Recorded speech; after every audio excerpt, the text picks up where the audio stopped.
kalau ada masalah dalam rumah tanggamu, jangan lari.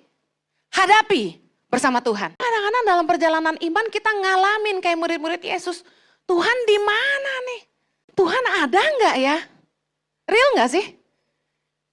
Pernah nggak Anda berada di titik di mana Anda mulai meragukan sebenarnya Yesus benar-benar hidup nggak ya? Waktu kita terlilit hutang, doa kita nggak dijawab, rumah tangga berantakan, anak gak punya. Saya mau kasih tahu, when things go wrong, God never go wrong. Kita harus balik lagi ke Tuhan. Amen. Waktu kita hilang arah, jangan lari dari Dia, justru mendekat sama Tuhan. Kita cuma perlu ketemu Yesus dan iman kita dibangkitkan.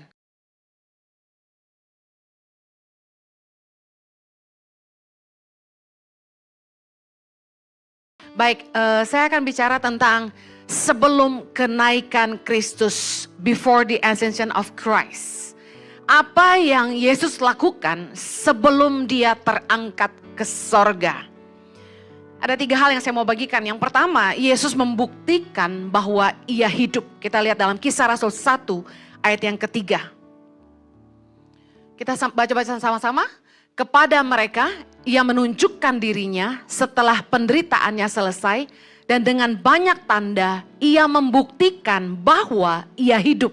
Sebab selama 40 hari, Ia berulang-ulang menampakkan diri dan berbicara kepada mereka tentang kerajaan Allah. Dari ayat ini saya akan kupas 3 hal. Bahwa yang pertama yang Yesus lakukan setelah Dia bangkit adalah Dia membuktikan bahwa Dia hidup.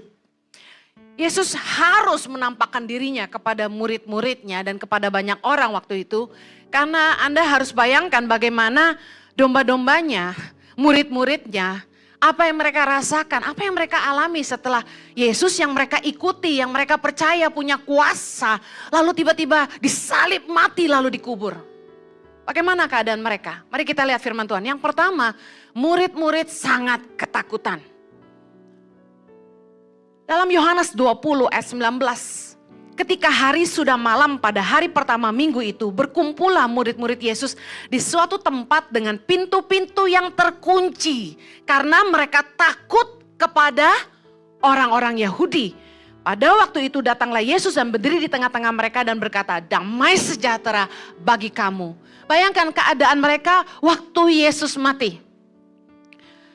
Petrus aja takut. Makanya nyangkal Yesus 3 kali, ingat?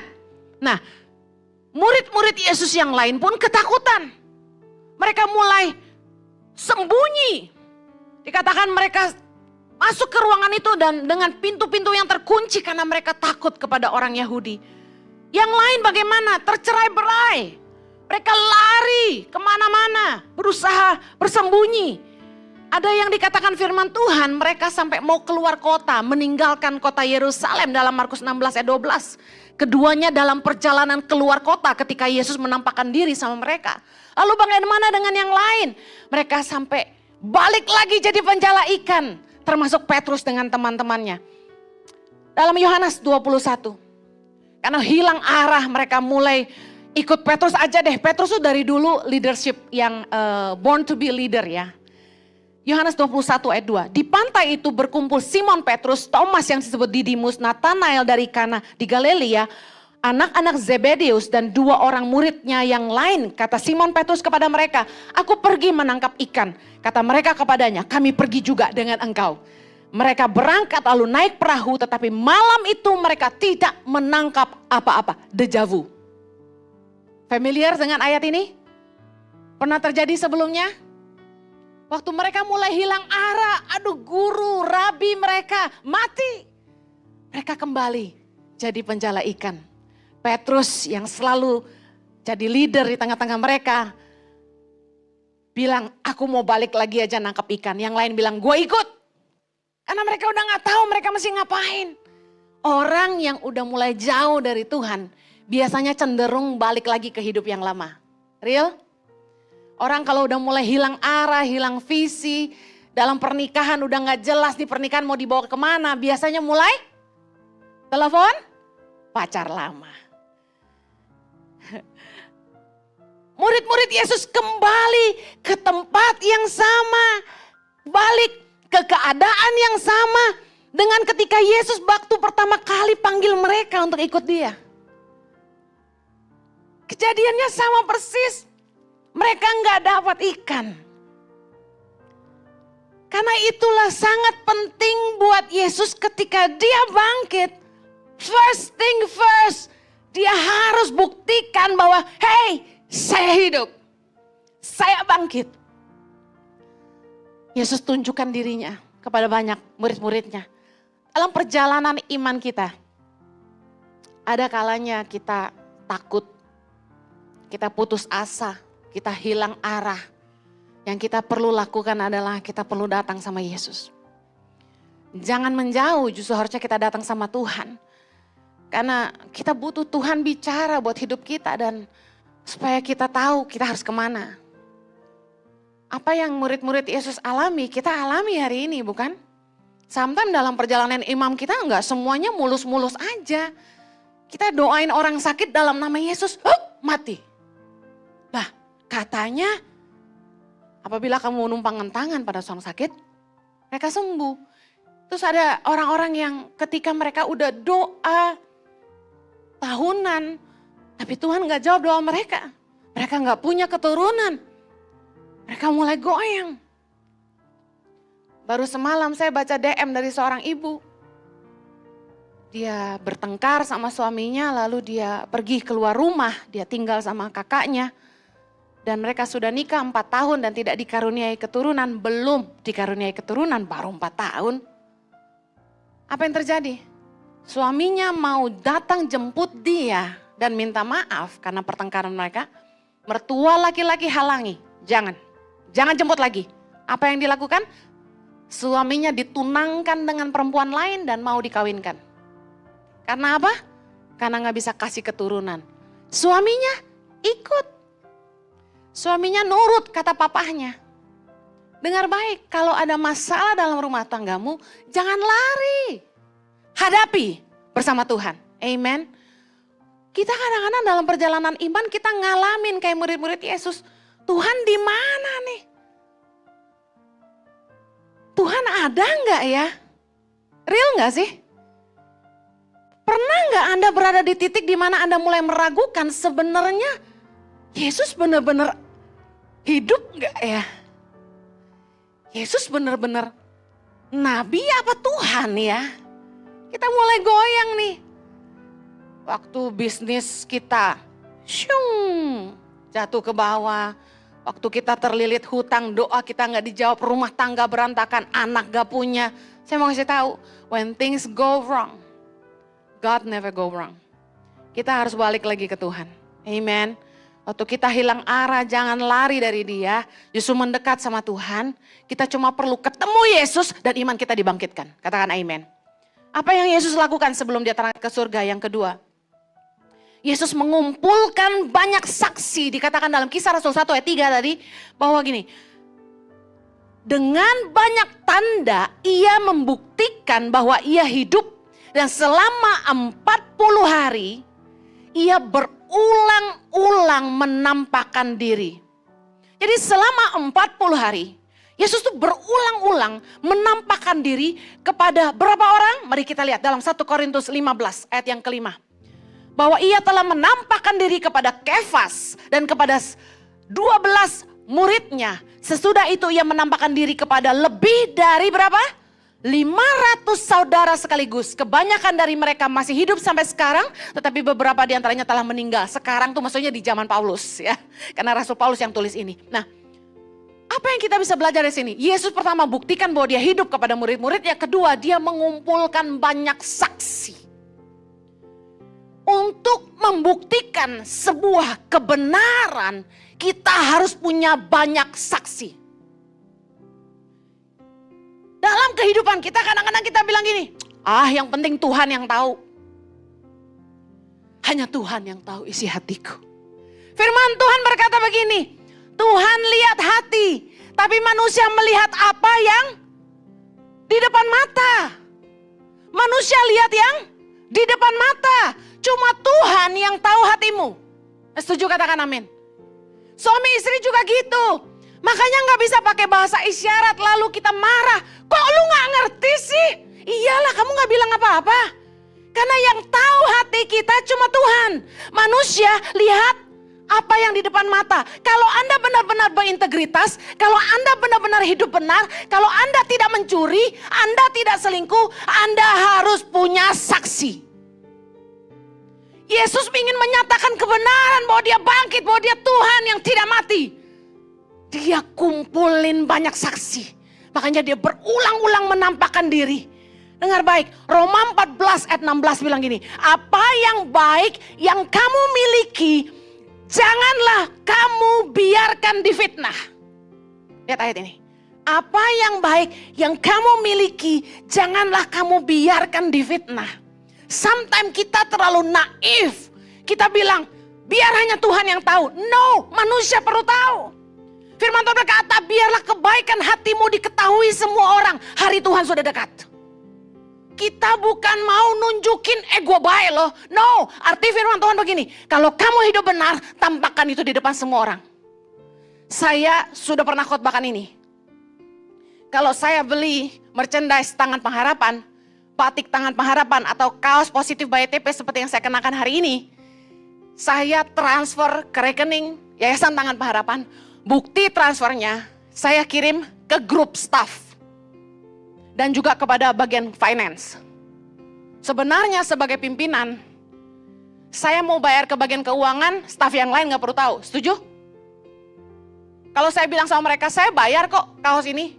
Mereka percaya gak kira-kira? Masa sih? Masa Bu Heni sama Pak Jojo harus bayar kaosnya? Kalau ambil batik, bayar gitu. Saya kasih tahu, saya khotbah ini, saya dipaksa pakai kaos merchandise Tangan Pengharapan. Supaya Anda lihat saya pakai jadi laku. Karena kata mereka kalau dipakai Bu Heni itu laris. Nasib saya jadi body display. Padahal saya pengen pakai baju saya sendiri yang di lemari bertahun-tahun gak pernah dipakai. Gara-gara dipaksa pakai produk Tangan Pengharapan terus. Nah ketika khotbah kan keringetan. Terus jadi harus dicuci kan. Kalau dicuci artinya harus dibeli. Bukan dikasih. Habis gitu mereka tinggal kasih invoice. Yang kemarin ibu pakai khotbah ini ya, ini belum bayar ya. Saya bilang udah gua disuruh pakai, kan dipaksa ini. Disuruh bayar, tapi saya bayar. Dan bukti saya bayar, saya kirim ke grup. Supaya jangan ada yang berani fitnah saya dan tunjuk saya dan bilang gini. Kamu ambil merchandise tidak bayar, mentang-mentang founder Tangan Pengharapan. Saya kasih tahu, kita harus berintegritas, tapi orang perlu tahu. Kita nggak bisa bilang, biar Tuhan yang tahu. Yesus aja ngumpulin banyak saksi. Dari awal saya disuruh Tuhan untuk menolong anak-anak Indonesia. Dan saya nggak pernah tahu tentang Yayasan Tangan Pengharapan sebelumnya. Saya nggak pernah rencana pengen bikin yayasan. Tapi lalu kami punya yayasan. Saya ngomong gini, donasi nggak boleh ditransfer ke rekening saya. Harus ke rekening yayasan. Dari awal, dari nol. Kemudian kami bikin rekening Yayasan Tangan Pengharapan. Dan saya bilang sama suami saya, kita harus diaudit, kita cari public accountant. Bayangin, kalau punya public accountant tuh harus bayar dan bayarnya nggak murah. Tapi demi dipercaya, saya mendingan bayar. Kami cari public accountant. Kemudian kami diaudit lagi sama Bain & Co. Saya nggak takut, audit aja. Kita nggak bisa bilang di khotbah, saya ini jujur gengs. Masa nggak percaya saya hamba Tuhan? Nggak bisa gitu. Kita nggak bisa munafik dan naif dan bilang, biarlah hanya Tuhan yang tahu. Kita semua tempe aja. Nggak bisa. Kita perlu punya saksi. Kalau Anda dicurigai istrimu atau suamimu selingkuh, jangan marah. Cari saksi. Udah beres. Saksi itu apa sih? Seseorang yang menceritakan kejadian sesungguhnya, apa yang dilihat tanpa ditambahi atau dikurangi. Suami saya yang kasih kepayanan nih. Nah, Yesus itu cari saksi. Maukah Anda jadi saksi Kristus? Mau gak jadi saksi Kristus? Saya kasih tahu. Nanti alasannya saya kasih tahu kenapa Yesus perlu mengumpulkan banyak saksi. Tapi Yesus cari saksi. Kita yang mau bersaksi tentang dia. Nah saya mau kasih tahu, seorang saksi harus mengatakan yang sebenarnya. Apa yang dilihat, apa yang didengar, tanpa dikurangi atau ditambah. Berarti gini, Anda perlu mengalami perjumpaan dengan Tuhan secara pribadi. Anda perlu mengalami Tuhan dalam hidupmu. Anda perlu melakukan firman Tuhan dan lihat firman Tuhan itu digenapi dalam hidupmu. Sehingga waktu engkau kesaksian tentang Tuhan kepada teman-teman sama keluargamu, Anda menjadi saksi yang benar. Katakan amin. Banyak orang Kristen gak bisa jadi saksi buat Tuhan, gak bisa menyaksikan Yesus dalam hidupnya. Kenapa? Kerja gak jujur, kerja malas, nipu teman, ngutang gak bayar, jahat sama istri, gaplokin terus, gak tobat-tobat, ngobat, minum, mabok, judi, selingkuh, name it. Kita gak punya power untuk saksikan tentang Tuhan karena kita gak ngalamin Tuhan. Pak Paulus Bambang bicara soal doing dan being. Intinya gini, kekristenan gak boleh cuma fokus di luar aja. Yang berubah tuh dari dalam. Mengalami Tuhan, kuasa Roh Kudus yang bekerja di dalam kita harusnya mengubah kita. Kita gak lagi sama. You know, saya dulu orangnya suka marah terus. Sekarang makanya khotbahnya marah-marah. Tapi waktu saya khotbah, saya bukan marah, saya greget. Udah saya ngomong kencang kayak gini aja. Di gereja tuh masih banyak yang tidur di mana-mana. Di sini enggak ada satu maksudnya. You know, kita harus jadi saksi Kristus. Karena itulah Yesus yang dia lakukan sebelum dia naik. Dia kumpulin banyak saksi. Kita perlu ngalamin Tuhan dalam hidup kita. Ya udah kamu dosa, kamu jatuh. Bangkit lagi dong. Minta ampun sama Tuhan dan minta kuasa Roh Kudusnya mengubahkanmu. Bukankah perjumpaan dengan Yesus mengubahkan? Saulus jadi Paulus, Simon jadi Petrus, Maria Magdalena yang kerasukan roh jahat, dia jadi murid yang paling setia sama Yesus. Bahkan dia yang pertama kali datang ke kuburan. Waktu Yesus, besokannya setelah dia mati di kayu salib, yang paling datang pertama itu para wanita, hidup wanita. Serius. Yang pertama kali datang ke kuburan setelah Yesus dikubur itu para perempuan loh. Orang-orang ini orang-orang yang hidupnya diubah. Perempuan yang kedapatan berbuat zina. Perempuan yang gak ada nilainya. Dia berikan harta yang paling mahal. Minyak narwastu. Yang mahal harganya kata firman Tuhan. Dia pecahkan. Dia urapi kaki Yesus. Dia usap dengan rambutnya. Waktu itu murid-murid usir dia. Karena mereka tahu ini perempuan kotor. Tapi karena dia diampuni oleh Yesus. Tabungannya bisa dibilang aduh gak halal dong ya. Tabungan dari jual diri. Tapi Yesus gak lihat itu. Yesus lihat hatinya yang mencintai Yesus. Dan Yesus izinkan dia mengusap kakinya. Bahkan Yesus bilang gini, dia mempersiapkan aku untuk hari kematianku. Dengar baik. Kita harus jadi saksi. Gimana kita bisa jadi saksi kalau kita gak pernah sadar diri. Gak pernah tobat. Mari berubah. Ada pelayan Tuhan yang saya dengar. Ada istrinya curhat di DM saya. Wah ini rajin ke gereja, ngajak saya doa kalau malam, baca firman. Tapi doyan nonton film porno Bu Heni. Di grup WhatsApp-nya, teman-temannya bercandanya jorok. Kirimnya video porno terus gambar porno. Saya kasih tahu, Anda enggak mau cinta Yesus enggak? Mau jadi saksi Yesus enggak? Keluar dari pergaulanmu yang enggak senonoh itu. Bu Heni, teman-teman yang enggak senonoh ini yang kasih saya proyek buat makan. Manusia hidup bukan dari roti aja, tapi dari firman Allah. Anda yang ngandalin kayak begituan, saya kasih tahu, itu enggak jaminan. Saya lihat orang-orang yang hidup dalam kebenaran, selalu dibela Tuhan. Di masa sulit ditolong Tuhan.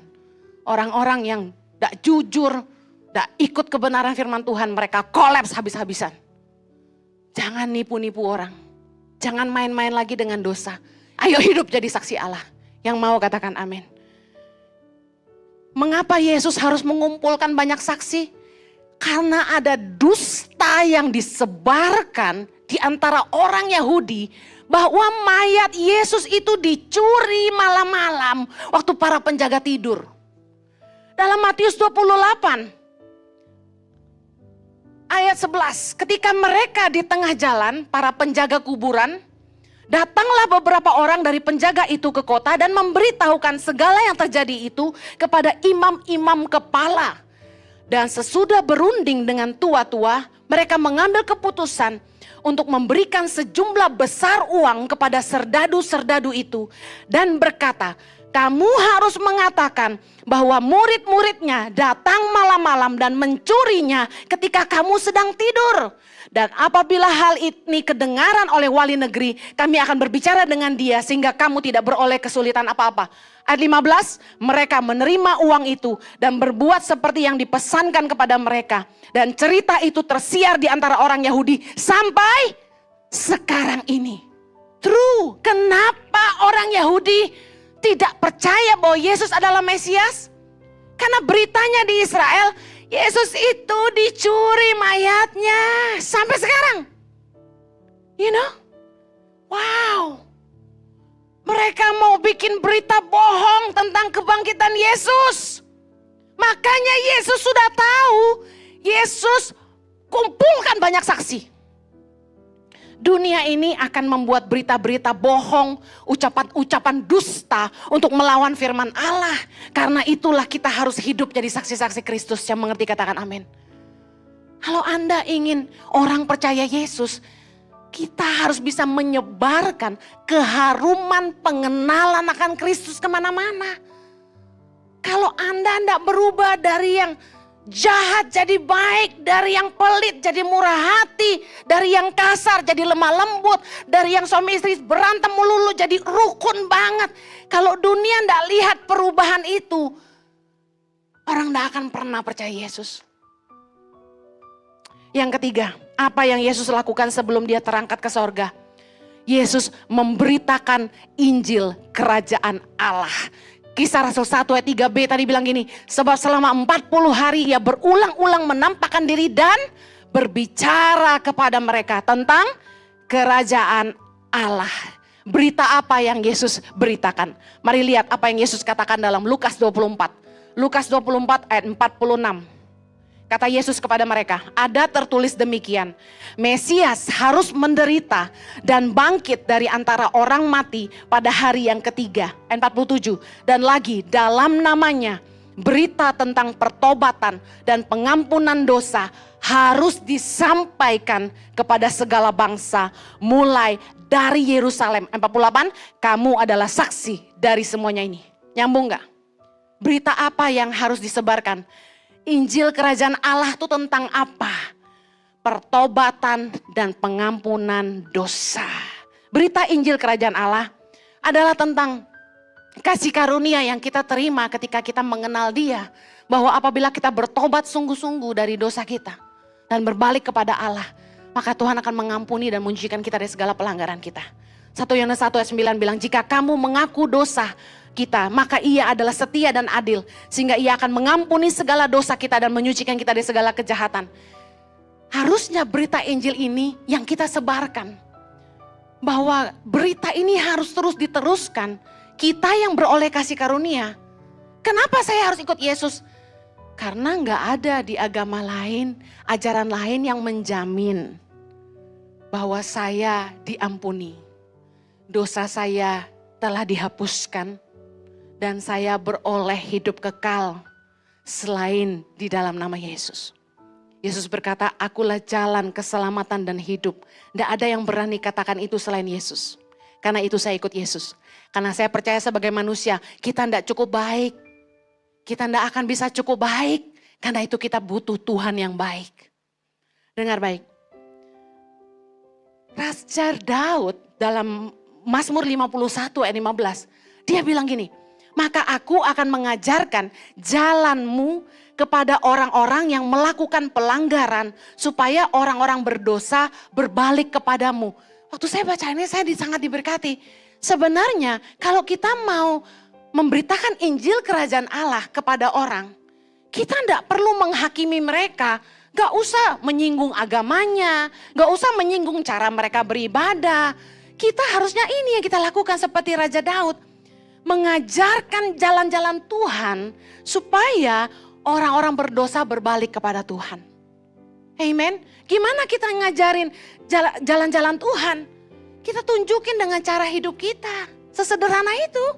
Contoh, Anda kerja di kantor, temenmu ngomong jorok semuanya, Anda enggak ikutan. Anda sebenarnya enggak bilang apa-apa, tapi Anda sedang mengajarkan jalan Tuhan kepada teman-temanmu dengan cara hidupmu. Teman-temanmu semuanya kebar, main perempuan, Anda enggak ikut. Meskipun Anda ikut misalnya ke bar itu, Anda coba minum.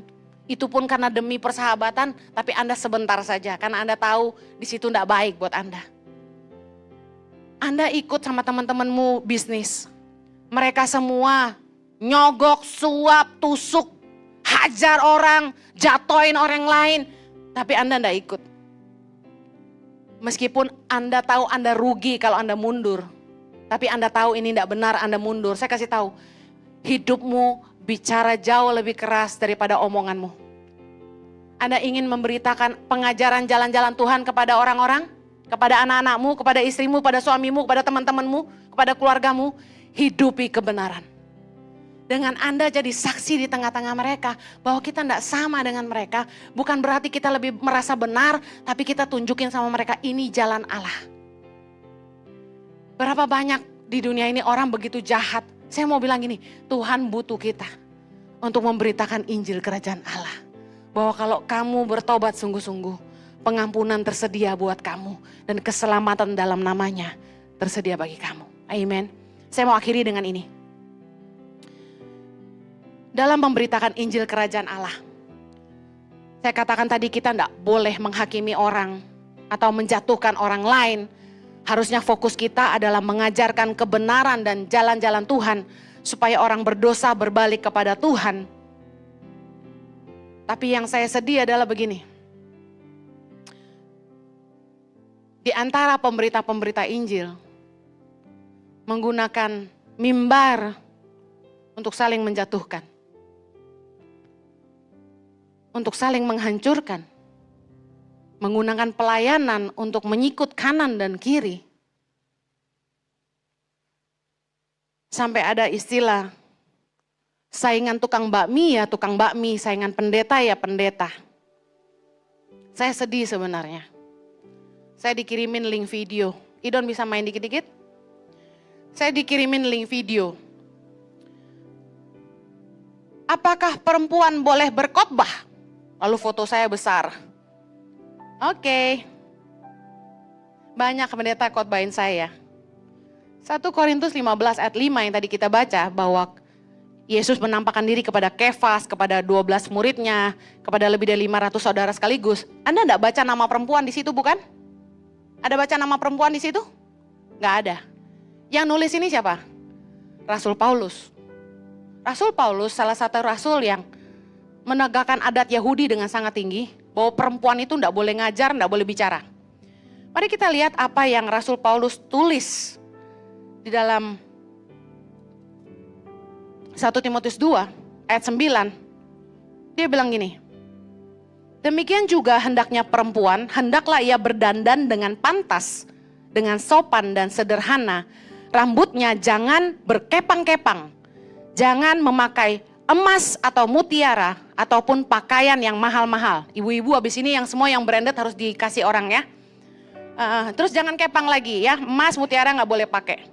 Ayat 12, Rasul Paulus bilang ini, aku tidak mengizinkan perempuan mengajar dan juga tidak mengizinkannya memerintah laki-laki, bicara soal menjadi pemimpin. Hendaklah ia berdiam diri, ayat 15. Tetapi perempuan akan diselamatkan karena melahirkan anak. Asal ia bertekun dalam iman dan kasih dan pengudusan dan dalam segala kesederhanaan. Saya sangat menghormati Rasul Paulus. Tulisan-tulisannya luar biasa. Tapi orang-orang yang menyerang saya dengan ayat ini harus mengerti bahwa Rasul Paulus hidup di budaya yang seperti ini. Bahwa yang melarang perempuan mengajar adalah Rasul Paulus, bukan Yesus. Dikatakan aku tidak mengizinkan, bukan Allah tidak mengizinkan. Aku tidak mengizinkan perempuan mengajar, juga tidak mengizinkannya memerintah laki-laki. Kalau ayat-ayat ini dibawa ke zaman ini akan terjadi kontroversi luar biasa. Karena perempuan jadi presiden, perempuan jadi menteri, jadi direktur, gak boleh mimpin perintah laki-laki. Kalau semua laki-laki Kristen pegang ayat ini lalu gak mau kerja sama perempuan, kasihan mereka. Well, perempuan gak boleh kepang, untung gue jarang kepang. Perempuan gak boleh pakai emas, ya mama gue jual perhiasan gimana dong. Mutiara saya udah tolak, pakaian yang mahal saya gak punya, jadi ya aman lah. Nah, intinya yang saya mau bilang gini, Yesus sendiri gimana? Yuk kita lihat Yesus sendiri gimana. Pertama kali Yesus bangkit, justru Yesus menampakkan diri sama Maria Magdalena. Dalam Yohanes 20 ayat 11 sampai 18 dikatakan Yesus menampakkan diri kepada Maria Magdalena. Lalu dalam Markus 16 ayat 9, setelah Yesus bangkit pagi-pagi pada hari pertama minggu itu, ia mula-mula menampakkan dirinya kepada Maria Magdalena. Jadi jelas ya ini tertulis, yang pertama kali lihat Yesus setelah dia bangkit adalah perempuan. Emosi deh. Nah, saya mau bilang gini, Yesus menghargai perempuan. Yesus gak pernah ngebedain perempuan dalam pelayanannya. Banyak perempuan ikut dalam pelayanan Yesus dan Yesus gak pernah usir mereka. Kita tahu itu waktu Yesus pikul salib yang ikut dia perempuan. Yang ngusap mukanya itu perempuan. Yang nangis di kakinya perempuan. Yesus gak pernah usir mereka. Saya tadi cerita tentang perempuan yang bekas pelacur, dia dipulihkan di dunia sama Tuhan, dia menyekak kaki Yesus. Dan ketika murid-murid mau usir, Yesus bilang jangan. Dan apalagi dalam budaya Yahudi, mereka gak boleh ngomong sama orang Samaria, apalagi perempuan. Dalam Yohanes 7, ketika di sumur Yakub, Yesus justru minta minum sama perempuan Samaria. Ingat kisah itu? Nah waktu Yesus bilang sama dia, berilah aku minum, perempuan ini kaget. Dia bilang gini, ayat 9, Yohanes 4:9. Masakan engkau seorang Yahudi minta minum kepadaku seorang Samaria? Ada keterangan lagi, sebab orang Yahudi tidak bergaul dengan orang Samaria. Wow, Yesus langgar aturan mereka. Yesus ngomong sama orang yang Samaria, orang-orang yang gak dianggap layak, orang-orang yang dianggap gak pantas. Lalu yang lebih dahsyat apa? Berilah aku minum, niscaya engkau telah meminta kepadanya dan ia telah memberikan kepadamu air hidup. Intinya gini, Yesus nawarin keselamatan kepada perempuan ini. Waktu murid-muridnya balik di ayat 27, pada waktu itu datanglah murid-muridnya dan mereka heran bahwa ia sedang bercakap-cakap dengan seorang perempuan. Bayangin, kultur budaya zaman itu, Yesus ngomong sama perempuan aja bikin mereka heran. Hah? Dia ngomong sama perempuan? Orang Samaria lagi. Nah kemudian apa yang terjadi? Perempuan itu meninggalkan tempayannya, pergi ke kota dan berbicara kepada orang-orang di kota itu. Hei, mari lihat, di sana ada seorang yang mengatakan kepadaku, segala sesuatu yang telah ku berbuat, mungkinkah dia Kristus itu? Ayat 30. Maka mereka pun pergi keluar kota lalu datang kepada Yesus. Saya kasih tahu. Pelajaran yang paling penting dari perikop ini adalah ini. Yesus bicara sama perempuan yang dianggap second class. Yang kedua, orang Samaria yang tidak diperhitungkan, orang-orang yang gak dianggap layak. Yesus menawarkan keselamatan kepada perempuan itu dan memakai hidupnya untuk membawa banyak orang kepada Yesus. Mari jangan sibuk menghakimi orang lain. Daripada kita memberitakan Injil, pengajaran, pandangan sendiri. Lebih baik kita mengajarkan Injil Kerajaan Allah. Supaya tidak ada yang binasa. Semua orang boleh hidup yang kekal. Ngapain bikin-bikin video khotbah berdebat, menyudutkan perempuan yang dipakai Tuhan. Buat apa? Buat saya gini, udah deh gini, lihat aja buahnya. Apakah jiwa-jiwa dibawa kepada Tuhan? Matius 12 ayat 33, sebab dari buahnya pohon itu dikenal. Buat saya begini, saya gak perlu marah sama pendeta-pendeta itu. Saya cuma sedih dengan jemaat Tuhan yang harus disesatkan dengan pengajaran ini. Saya cuma mau bilang gini, kalau Anda gak mau dengar saya lagi, saya gak apa-apa. Tapi saya mau bilang gini, yuk kita jangan pakai pelayanan untuk jatuhin orang, untuk menghakimi orang. Mari kita pakai setiap kesempatan untuk bawa jiwa sama sorga. Saya mau khotbah karena Tuhan paksa saya, percayalah. Kalau saya ceritain sama Anda betapa saya melawan panggilan ini. Sampai Tuhan sudutkan saya, kenapa jadi viral khotbah saya juga gak tahu. Saya juga gak mau. Tapi yang saya tahu gini, karena Tuhan mau firman-Nya didengar dan jiwa-jiwa datang kepadanya. Saya mau tutup. Mari kita beritakan Injil Kerajaan Allah, bukan memperdebatkan siapa yang salah. Amen. Yesus sebelum naik ke surga, pertama yang dia lakukan setelah dia bangkit, dia buktikan dia hidup. Supaya murid-muridnya imannya diteguhkan kembali. Nah kita yang mulai lemah, yuk datang lagi sama Yesus. Minta Tuhan bicara buat hidupmu, beri visi yang jelas, kamu harus bikin apa dengan hidupmu. Itu yang saya lakukan dengan hidup saya. Yang kedua, Yesus kumpulin banyak saksi. Karena manusia enggak bisa lihat di dalam hati. Manusia lihat apa yang di depan mata. Hidup kita harus benar dan jadi saksi Tuhan. Amin. Yang ketiga, mari kita pakai waktu kita yang ada untuk memberitakan tentang Dia. Bagaimana Dia telah mengampuni kita dan memulihkan hidup kita. Dia juga bisa lakukan yang sama buat kita semua. Mari bawa banyak jiwa-jiwa buat kerajaan Allah. Jangan memperdebatkan siapa yang salah. Kita berdoa. Kasih karunia-Mu menolong kami. Supaya kami terus jadi hamba-Mu yang setia. Yang menunaikan tugas pelayanan kami. Menjadi saksi-saksi-Mu di dunia ini. Supaya banyak jiwa yang datang kepada sorga. Kami berdoa Tuhan, pakai kami. Jadi pemenang-pemenang jiwa. Jadi saksi-saksi Kristus yang setia. Biarlah setiap kami boleh bertobat dari jalan-jalan kami yang salah. Dan kembali kepada jalan-jalan Allah. Kami boleh menunjukkan kepada dunia bagaimana jalan-jalan Tuhan. Sehingga mereka bisa melihat perbedaan dalam hidup kami dan mereka menjadi percaya. Permuliakanlah nama-Mu dalam hidup kami. Demi nama Yesus yang berdoa. Yang dipakai Tuhan sama-sama katakan, Amen.